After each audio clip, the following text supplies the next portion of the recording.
Hi, everyone. Welcome to Art and Talk. Thank you so much for being with us today. If you've been watching us for a while, thank you so much for your continued support. If you're new to us, Art and Talk is all about meeting artists and being inspired. We allow each of our guest artists to take us on a journey of their inner artistic world. Today, we're going to be celebrating the Day of the Dead coming up November 2nd with our returning guest. She's a multidisciplinary artist, and she's going to be diving into many aspects of this celebration. We're going to be looking at what Day of the Dead means, a lot of the different symbolism. She's also having an event coming up on November 2nd that we'll find out about and how you can participate in it. And she's also going to be sharing with us her relationship with death and how she's used art as a cathartic release. So all of this combined in celebrating the Day of the Dead for today's show. So thanks again for being with us. I'm Leslie Sue, the host for Art and Talk, and I'd like to welcome our guest for today, Paloma Duenas. Paloma, welcome. Thank you. Thank you so much for inviting me again, Leslie. Yeah, it's awesome to reconnect with you. Likewise, thank you for opening the space for me to share what I do and everything coming up. This is a very important part of my work as an artist, for sure. Mhm. Let's go ahead and start with the Day of the Dead. Now, some may already have kind of like some excuse me, some ideas about it. Can you share with us what is kind of like the meaning and the symbolism behind the celebration? Yeah, so everywhere in Mexico, wherever you go in this time of the year, you're gonna find yourself immersed in this world of flowers and skeletons and altars. And if you have ever visited Mexico in this time, if you have never, maybe after learning more about it, you would be more interested. But otherwise, it's just there. It's so everywhere that it's hard to miss it. And it's a time when everybody puts a little offering altar, um, in remembrance of our ancestors and the people that we love that have passed. So that's why it's called the Day of the Dead, because it's the celebration of the afterlife, of the life after you're no longer here physically. And so in the Mesoamerican culture and tradition, they, to a lot of them, a lot of cultures, especially in the Mexican cultures and the Aztecs and the Mexicas, that it was an honor to die for them. If they would die in battle, it was an honor to die in battle. And so there was a different perspective about what death really meant, in their culture. They would make these rituals to remember and honor their ancestors and of course their family members and whatnot, but it was more of like a collective idea of honor and celebration. And so it was like a time, so it transitioned through the years, through the cultures, um, mixed with the Spanish traditions. And that's why they settled on November 1st and 2nd, because it was, the Mexica tradition was around the fallish part of the year. But then Catholicism took over, and then they just, they put November 1st and 2nd because November 2nd is a holiday. The day of, it's called something else, the day of the souls, or Samhain too. Samhain is also part of, like, it's that same part of the year. And so it became the Day of the Dead. And so in many places in Mexico, it's celebrated sometimes throughout the whole month. There's a few places, especially in the southern part of Mexico, Oaxaca's region of the mountains in the south part of Mexico. Well, they would have like a whole month of uh, parties, but not parties like the Mexican parties that you would think of, like, oh, like margaritas.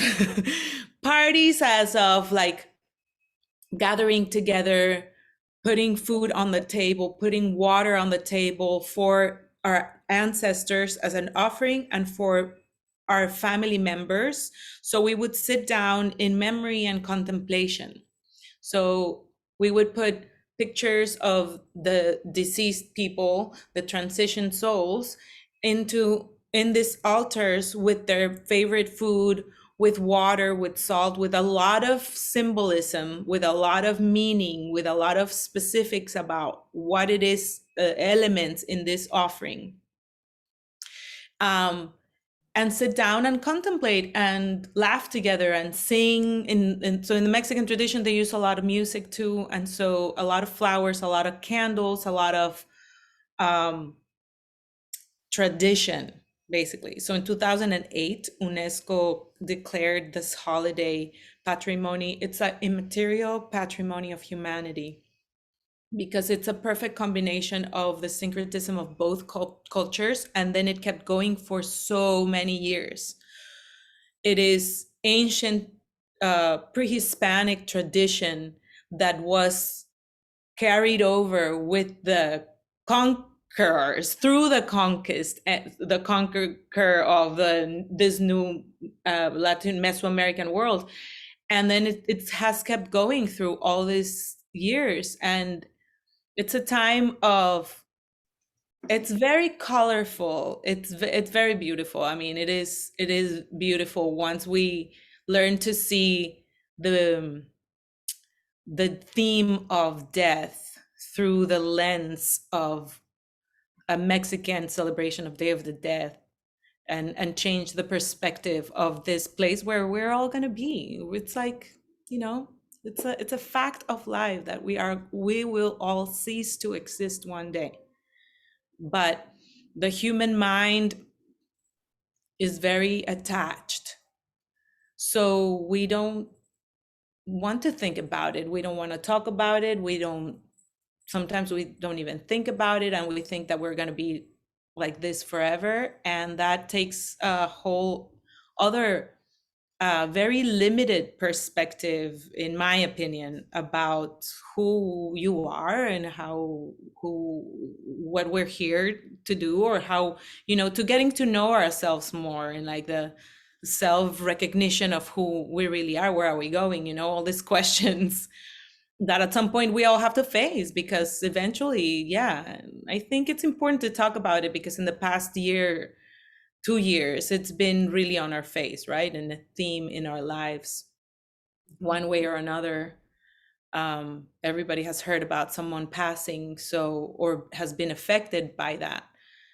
And so, as an artist, I've always been interested in the theme, because I have been very close and connected to that. I widowed 12 years ago, and that, of course, marked my life in so many ways. And so part of that, a big reason why I did the self-portrait cathartic work, the picture that you used for this podcast, if you want to show it, that would be great. But I created this self-portrait. It was a collaboration with a friend of mine, Amy, who did the makeup for me. And I was following an advice that somebody that I really love gave me, an awesome artist that I admire too. She told me, you should think about creating some cathartic work for the experience that you had. And I was like, yeah, that's true. She's like, write a poem, take a photo, sing a song or something about that, and create a cathartic work. And one day I woke up and I talked to my friend Amy, and I said, I would like you to do some beautiful makeup on me. I want it to be beautiful and dramatic, like painful and beautiful, So there was two looks. This was one of them, and this was, of course, inspired in Day of the Dead. And she wanted to do this on my face, because she was like, you're Mexican, and it's a perfect opportunity to do it. And I think she did an amazing job. And then the other one was the black tears, that I might be able to show you a little later when we go into the theme of the black tears, or the song of Oh, one of the traditional songs for Day of the Dead. But yeah, so this work just came about in me in a process of recognizing death, of in being inspired by death, on reflecting the pain of losing someone, and also the beauty that that path was, because I cannot say that that was a terrible, horrible, horrific experience either. I can't say that, you know. So it was very much a part of me that, and I noticed that, you know, my husband died of leukemia. He passed away because he had got leukemia at a really young age, and it was very interesting to see, of course, someone young being sick like that, but how people react to a cancer patient, for example, when I could see through people sometimes and realize their fear of dying, or the fear of recognizing someone's dying, or death is close, you know.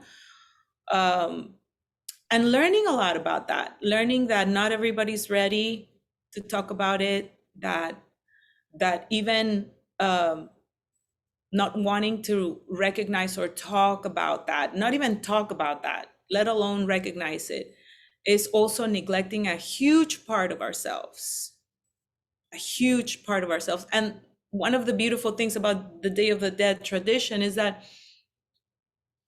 um, you're honoring, you know, the ancestors thought, they believed that honoring your after death life was supposed to be celebrated and honored just as the day of your birth.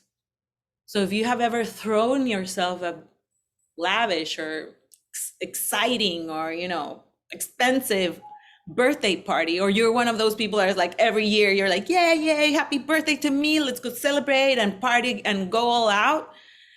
It was the same idea about you passing away, because there's also this idea of like, okay, where do we go? What do we believe in? And that was something I questioned with my experience. What do I believe in?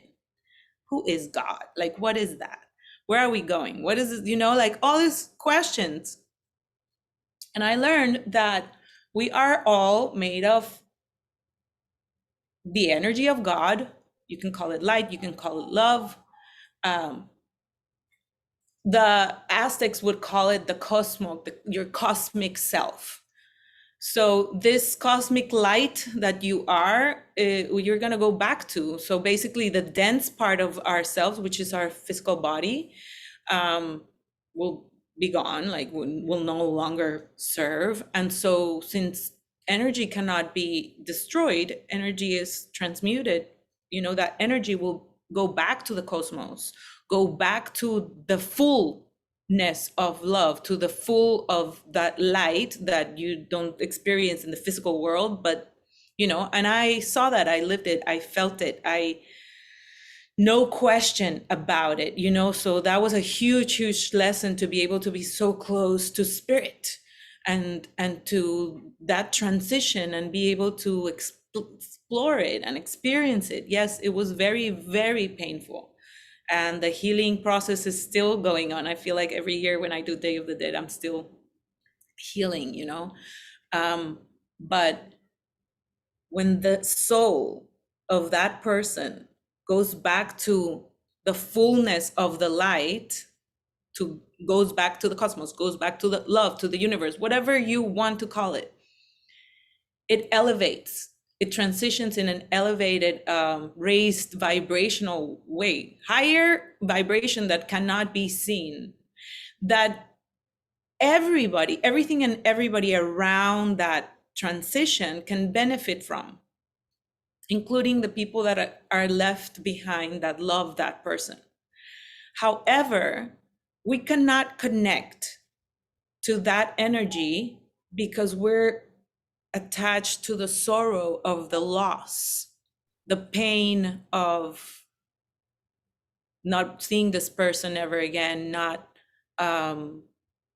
whatever it means, you know. the relationship, the son, the husband, the father, the grandfather, who, you know, wife. So that pain is so strong, and we're so human in that way that we cannot not feel that. Sometimes even delving deep into that, uh, or not wanting to accept that that person is gone. And so we cannot vibrate at that high level that that soul has now become, because we're over here crying. And I'm not saying that that's wrong, but that's the reality. That's why we cannot feel it, or we cannot really benefit from the transition.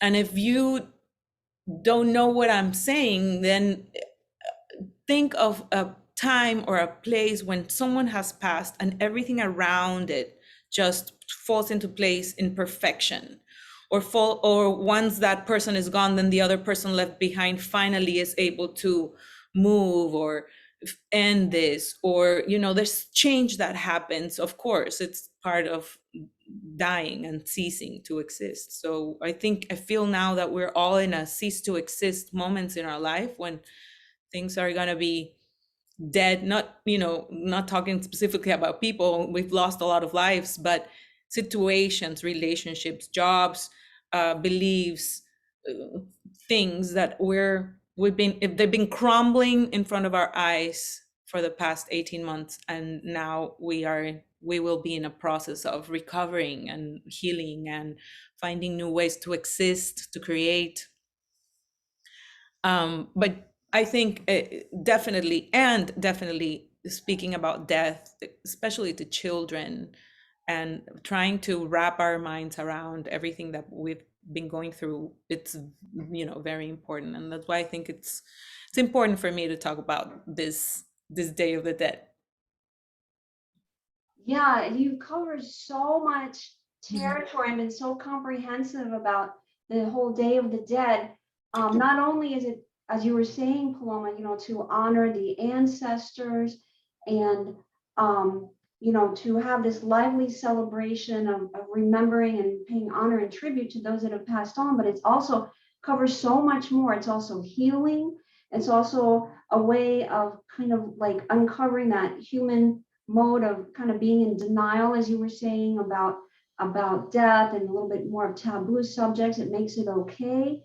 It also connects in with so many other factors, and you brought in, you know, death as, you know, also, you know, with the pandemic, and it's, you know, how death has been an aspect that's really, you know, touched so many people, you know, within the last, you know, 2 years or so, and also your personal reflections as well. So it's really just bringing all that energy to some type of um, almost like, as you were saying, like death of beliefs, of where it's an attachment of loss. I mean, on one hand it is, and you know, we go through the grieving process, but it's also a celebration. It's almost like a real like head swap, a real like head change from a conventional view of death, and almost like making it into something more natural, something that, you know, going back into that state of perfection and, you know, totality.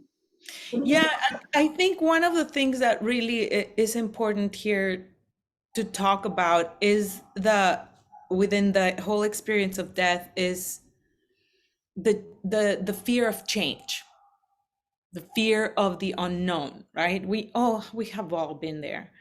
Um, and the realization of like the, you know, the new, how the unknown of the new, the idea of change. And change is not easy. It's meant to be uncomfortable. You know, the transitioning of dying is not an uncomfortable one. Yeah, we all, yes, let's accept that it's not comfortable, but not everything is in the experience of humanness. Not, you know, it's part of it. It's the loss of polarity, it's loss of the universe. It's, there's, you know, in a way everything is mental, in the sense that we will give it meaning of whatever we think about. And this is what happens here in Miami when I make these ofrendas, and this is another reason why I create these ofrendas. Every year I look for a place to put my ofrenda, and every year I like to talk about this so that people understand what it is. Because what I see is that if I show someone, if just this, like a sugar skull, literally made out of sugar, but there's a one of the self portraits here that's like a little maybe creepy. Um, just this, like this one. When you see this, when you see, yeah, the sugar skull, just a skull, and they automatically go, and a candle next to it, and it's like, whoa. Why? Because it's going to mean whatever it means in their culture, in their beliefs, in the level that they accept death within their lives, in the depth of their understanding of that process. Um, And so there's a lot of uncomfortable moments.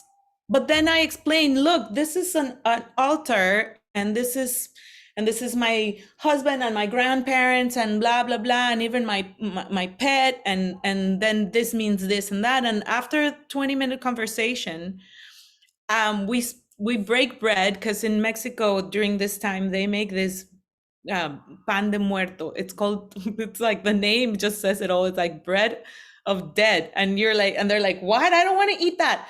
But that bread is the most delicious. If anybody likes Mexican sweet bread, like pan de muerto is the most delicious bread that you can have your coffee with tomorrow morning.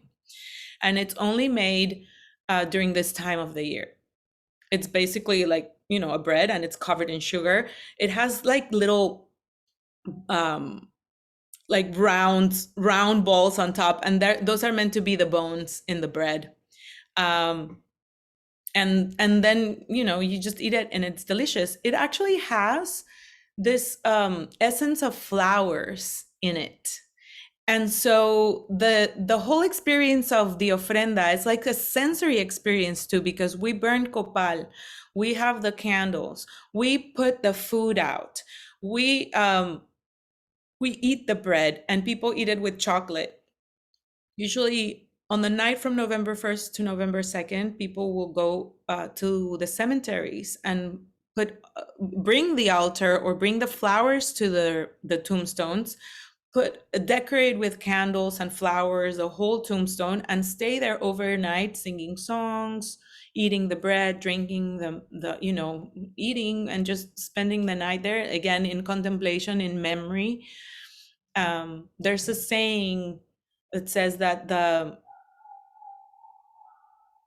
memory the life of the dead are in the memory of the alive ones.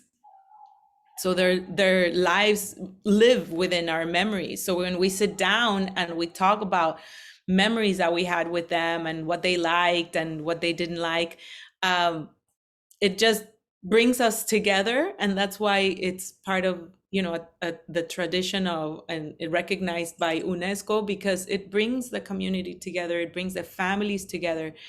And then it's like basically all good vibes through the community. Everybody's healing too at the same time as we do this, which is amazing. And that has survived for years and years and years. So let's just talk real quick about the makeup, because I think the makeup of Katrina and the one in this photo that you showed, it's like a trend now. Now everybody wants their face made up like that. And I also I like to explain what that is. And I usually say, you want to do your makeup, but you don't want to see the altar. That's very weird, because the makeup, it's actually the image of death. And that image, it's called La Catrina. La Catrina was created by a Mexican artist. He was an illustrator. His name is Jose Guadalupe Posada, Jose Posada. And he created this Catrina look back in the 1910s, when there was still a huge classism in the Mexican society. And so there was like a lot of Europeans, people with like a lot of money that would dress with this huge hats and dresses and beautiful jewelry and whatever. And there was still a lot of indigenous people mixing with the Spaniards. So a lot of indigenous didn't want to speak their language. They didn't want to, the color of their skin was the wrong one, and it was their like this whole thing. And there was like some people that were still indigenous that were coming up into the other higher societies, but it was a satire that where he was representing that even if you dress up like a rich lady, you're still gonna be hungry, you're still gonna be indigenous, you're still, it doesn't matter, you're still gonna be dead. And that's why it was this skeleton with this fancy dresses and this makeup. And so that's why people do Katrina. Katrina was a political satire. It was a political image. So, that's, I want people to understand that. In Miami, I see a lot of Day of the Dead, clubs, parties, and, everybody Halloween, and you see everybody's painted as a Katrina here for Halloween. So it's just, that's okay. But inform yourself. What are you? Like if I dress up as, a clown, then I am a clown, or I am a witch, or I am this. But what are you? Just with that face, you are Katrina, and that is a political statement.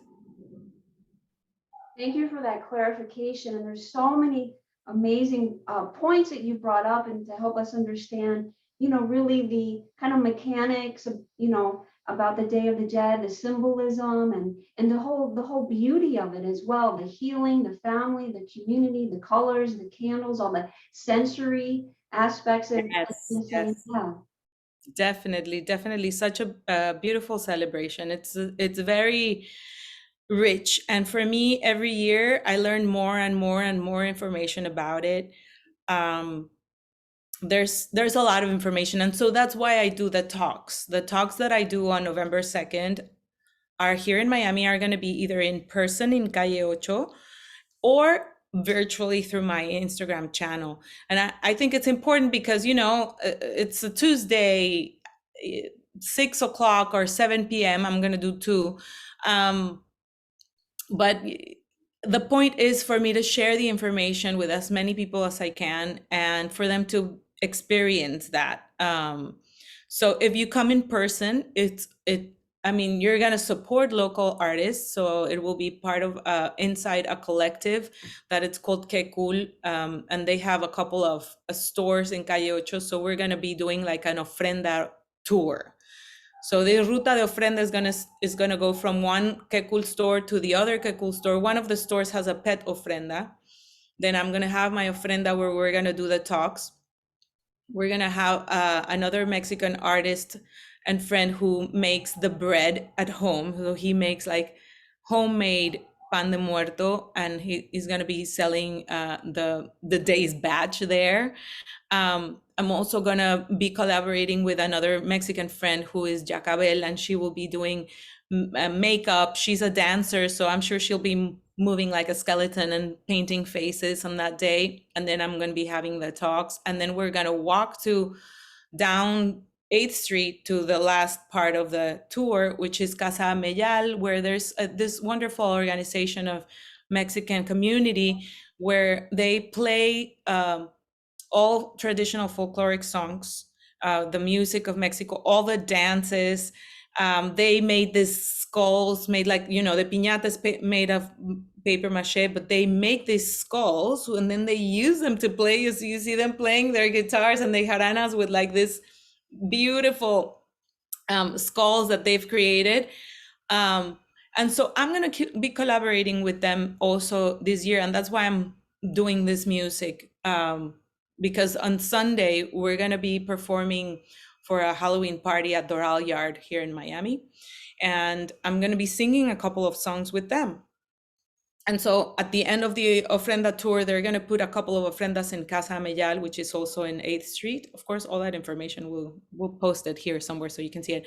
But at the end of the night, we're going to end up, doing a few more songs over there, just hanging out and looking at the point is for you guys to be able to explore and experience Day of the Dead in an authentic, traditional way, and support local artists, in the community, in this case Mexicans, which there's not many Mexicans in Miami. We're like a small community compared to any other place in the world. Mexican community is not a big community in Miami, Florida. Yeah. But this whole event just sounds so amazing the way you're describing it. It just sounds awesome from the get-go. Thank you. Yes, yes. So tap in, come by, Um, you can link up virtually too. I actually was even calling for a virtual ofrenda. So if anybody has a picture of a loved one, it cannot be with you. So it has to be a picture of this one person by themselves. And then you can send it over to me and I'll put it in a slideshow, like a virtual ofrenda. So people don't need to bring the physical photo. I'm just, I'm going to put the slideshow running as I do these talks and have the conversation. So they will be also part of this. And, you don't even need to come in person if you can't, or if you don't want to, but you want to still participate, you can. So, every year this has grown for me, where I just wanted to like give an informative speech. Now it's becoming workshops and it's becoming like more and doing more collaborations. And, I'm like multidisciplinary. So wherever I fit in and I can, do more, I will. It's just my passion and my love for life, to be doing creative things all the time. Yeah.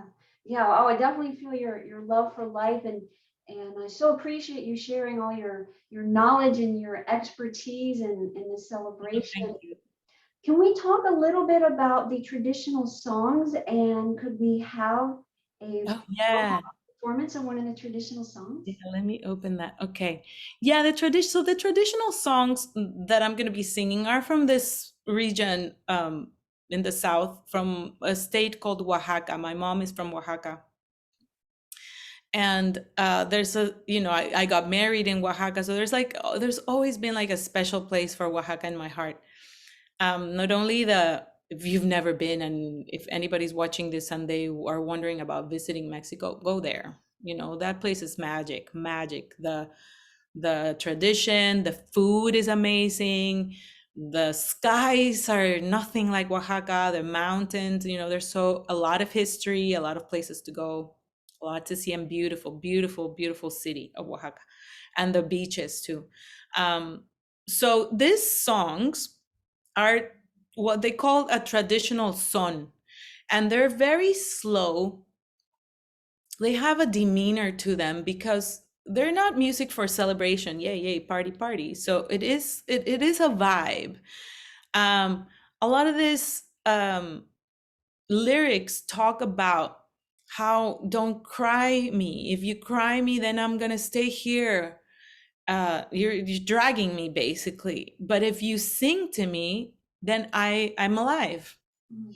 It's like an exploration of a connection between the alive and the death, which also happens. And I forgot, I'm just going to jump real quick to a sideline. There's something called calaveritas literarias. So there's this literary poems called calaveritas, which is like little skeletons. And it's a beautiful part of the tradition where children, I can remember in school, we were always called to do calaveritas. And it's like satiric poems, funny poems about death. And usually they will have, like they will write one to the president, or like political figures, to like your job, to like last year I put some on the wall that was for coronavirus, like they were like making poetry about the harshness of life, including death. And sometimes they will do calaveritas for like celebrities, and you write calaveritas to each other as just for fun. Also give each other a sugar skull, and this sugar skull meaning is also like the sweetness within the theme of death. And so these are things that you do with your friends, or that, you know, it's like common to read all these funny calaveritas written for the current themes about that. But so the lyrics for the songs are also, so this one specifically that I want to share with you is very famous. It's called La Llorona, the crying lady. And so if you don't mind, I just want to show this real quick, which is one of the self-portraits pieces. This is like it was meant to be like a little installation. I think it's just staying like this. I don't think I'm adding anything to her. So this was the other part of catharsis, which was black tears, because I also had part of the ongoing theme of catharsis was black tears, as that Cuban song Lágrimas Negras. But that also fits with La Llorona, because the La Llorona is a crying lady. So so yeah, I'm gonna sing a little bit of it. Great. Here. This has been quite challenging for me because I am not a guitar player, but I'm gonna have to play and sing my own songs. So excuse me, excuse me. Can you hear that fine? Yeah? Okay.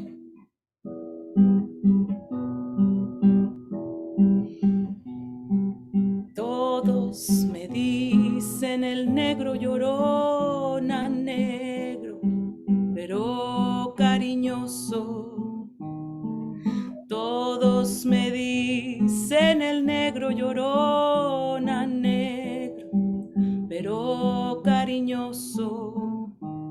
Yo soy como el chile verde, llorona, picante, pero sabroso. Yo soy como el chile verde, llorona, picante, pero sabroso. No sé qué tienen las flores, llorona, las flores del Campo Santo. No sé qué tienen las flores, llorona, las flores del Campo Santo, que cuando las mueve el viento, llorona, parece que están llorando, que cuando las mueve el viento, llorona, parece que están llorando. Ay de mí, llorona, llorona, llorona, llévame al río. Ay de mí, llorona, llorona, llorona, llévame al río. Tápame con tu rebozo, llorona, porque me muero de frío. Tápame con tu rebozo, ay, llorona, porque me muero de frío. La, la, ya, la, la, ya, la, la, la, ya. La, la, ira, la, la, la, ya, la, la, la, ya, la, la, ya, la, la. La, ri, ya, la, la, la, la, ya, la, la, la, ya, la, la. La, la, ira, la, la, ya, la, la, la, ya. Salías del templo un día, llorona, cuando al pasar yo te vi.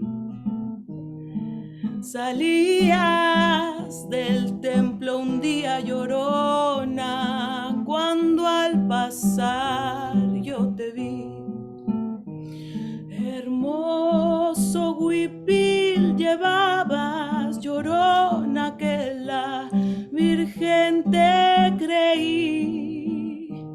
Hermoso huipil llevabas, llorona, que la Virgen te creí. Ay de mí, llorona, llorona, llorona de azul celeste. Ay de mí, llorona, llorona, llorona de azul celeste. Y aunque la vida me cueste, llorona, no dejaré de quererte. Y aunque la vida me cueste, llorona, no dejaré de querer.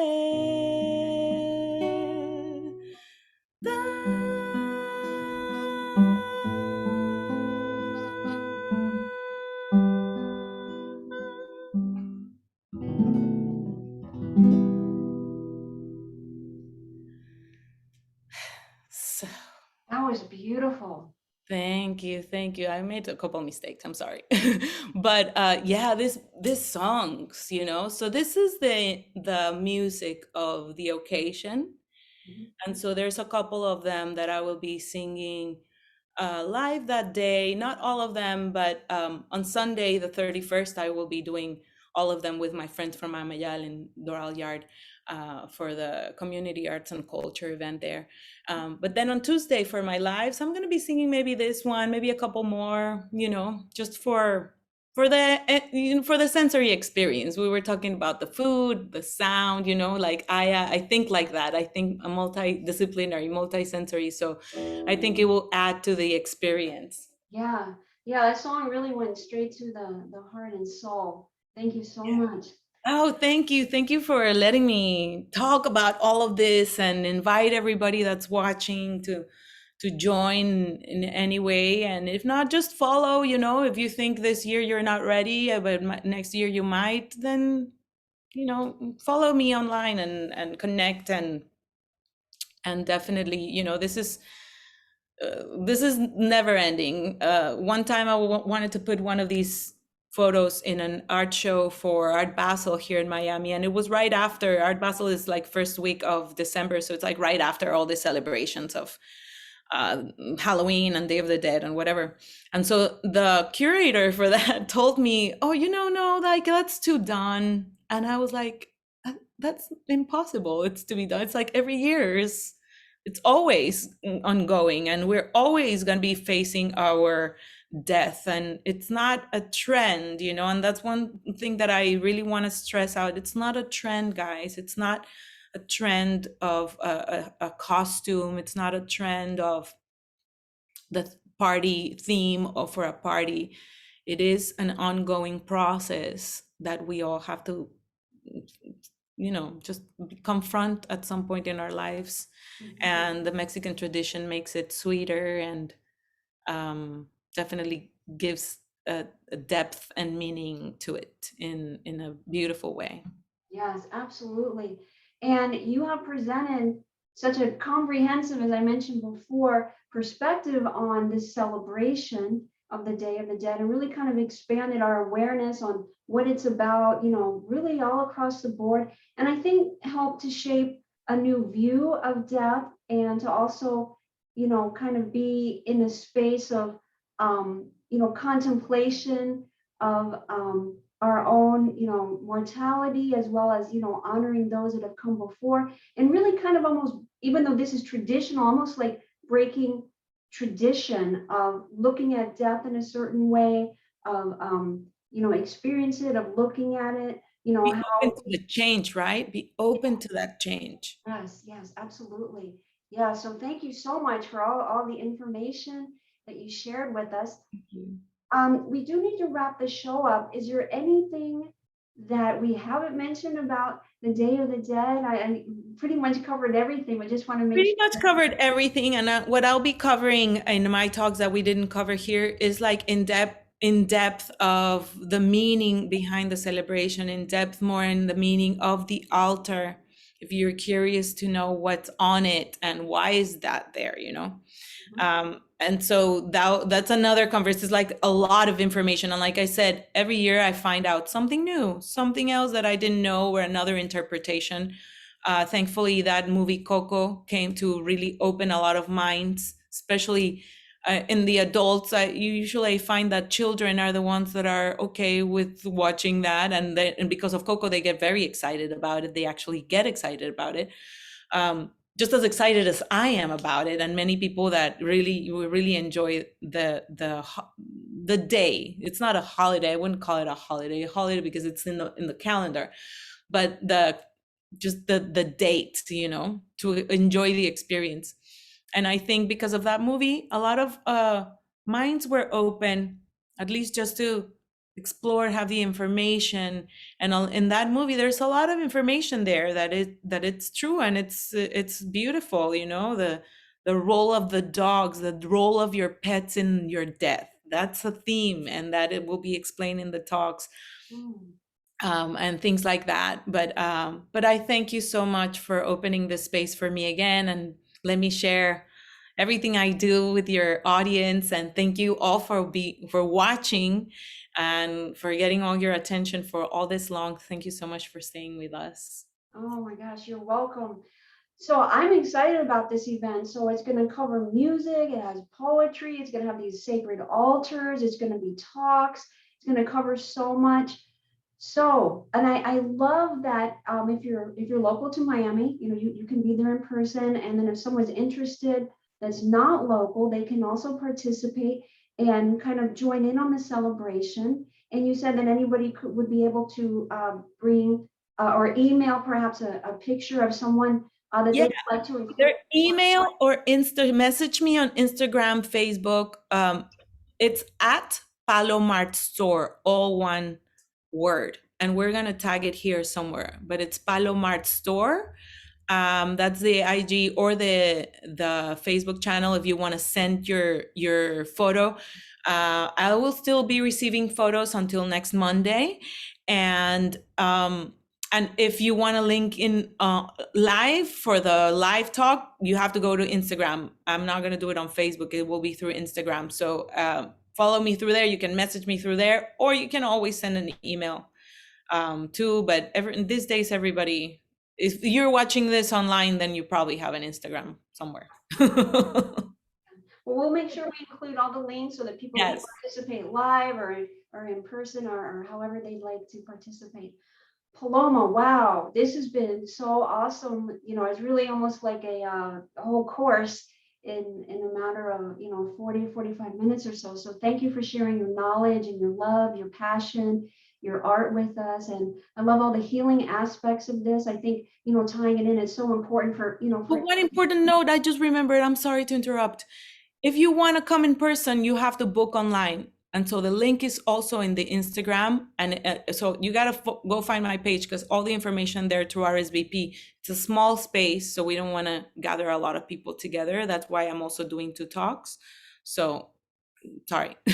All right. No, we'll include all of that for sure. Yes. Well, best wishes with this upcoming Thank you. event. It's going to be amazing. I can already feel it.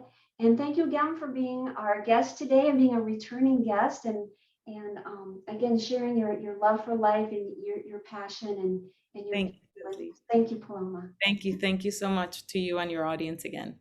Yeah. All right, everyone. Thank you so much for watching Art and Talk with us. And we appreciate your support. Stay connected to us on Facebook, on Twitter, and also on our YouTube channel. And we'll talk soon. Until then, be well and be blessed.